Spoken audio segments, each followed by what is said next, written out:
July August মানবতা বিরোধী অপরাধ মামলায় শেখ হাসিনা সহ ৩ জনের বিরুদ্ধে রায় ঘোষণা করা হবে ১৭ নভেম্বর। বিচারপতি গোলাম মর্তুজা মজুমদারের নেতৃত্বে ৩ বিচারপতির আন্তর্জাতিক অপরাধ ট্রাইব্যুনাল ১ এ রায় ঘোষণা করবেন। বিচার স্বচ্ছতার সাথে হয়েছে দাবি করে প্রসিকিউশন বলছে ন্যায় বিচার পাবেন তারা। আসামিদের সর্বোচ্চ সাজাও চেয়েছে প্রসিকিউশন। তবে আসামি পক্ষে রাষ্ট্র নিযুক্ত আইনজীবীর আশা শেখ হাসিনা খালাস পাবেন। সাইদুল ইসলামের রিপোর্ট। জুলাই আগস্ট মানবতা বিরোধী অপরাধের মামলায় ক্ষমতাচ্যুত প্রধানমন্ত্রী শেখ হাসিনা সহ ৩ জনের বিচার কাজ শেষ হয় গত ২৩ অক্টোবর। ১৩ নভেম্বর মামলার রায়ের তারিখ জানা যাবে বলেও সেদিন জানায় ট্রাইব্যুনাল। বৃহস্পতিবার রায়ের তারিখ নির্ধারণের দিনকে কেন্দ্র করে ট্রাইব্যুনাল এলাকায় গড়ে তোলা হয় নিরাপত্তা বলয়।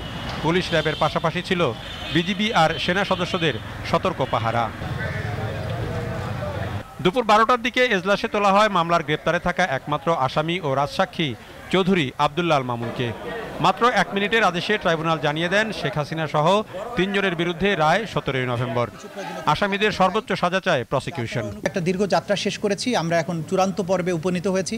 আশা করছি ইনশাআল্লাহ ১৭ নভেম্বর আদালত তার সুবিবেচনা, তার প্রজ্ঞা প্রয়োগ করবেন এবং এই জাতির যে বিচারের জন্য আকাঙ্ক্ষা, যে তৃষ্ণা, সেটার প্রতি তারা সুবিচার করবেন এবং একটি সঠিক রায়ের মাধ্যমে বাংলাদেশে সংগঠিত মানবতা বিরোধী অপরাধের একটা ইতি ঘটাবেন এবং ভবিষ্যতের জন্য এই রায়টি ইনশাআল্লাহ দৃষ্টান্ত হয়ে থাকবে তেমন একটি রায় আমরা প্রত্যাশা করছি।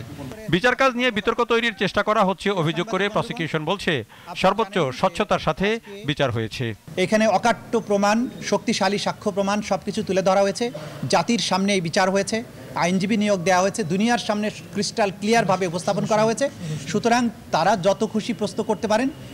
আইন তার নিজস্ব গতিতে চলবে, ন্যায় বিচার তার নিজস্ব গতিতেই চলবে। যারা উস্কানি দেবেন, যারা সন্ত্রাস করার চেষ্টা করবেন, সেই ব্যাপারে আইন অনুযায়ী রাষ্ট্রের পক্ষ থেকে পদক্ষেপ গ্রহণ করা হচ্ছে, ভবিষ্যতেও হবে। আসামি পক্ষের রাষ্ট্রনিযুক্ত আইনজীবী আমির হোসেন বলছেন তাকে মামলার জন্য শুধুমাত্র রাষ্ট্রপক্ষের ডকুমেন্টের উপরই নির্ভর করতে হয়েছে, তাই সীমাবদ্ধতা ছিল। আর রাজসাক্ষী নিজেকে বাঁচাতে শেখ হাসিনার বিরুদ্ধে সাক্ষ্য দিয়েছেন বলেও দাবি তার। সে তার নিজেকে বাঁচার জন্য আমার আসামিদেরকে ভর করে নিজে বাঁচার জন্য সেই নিজেকে অ্যাপ্রুভার ডিক্লেয়ার করেছে। আমার না না না না আমার ট্রায়ালটা, আমার বিচার প্রক্রিয়াটা, আমার সাক্ষীদের জেরা জবানবন্দিটা হয়তো আরো বেটার হতো, আরো বেটার হতো। আপনার মন্তব্য কি আমির ভাই? রাজসাক্ষীর কিন্তু সাজা চায়নি রাষ্ট্রপক্ষ।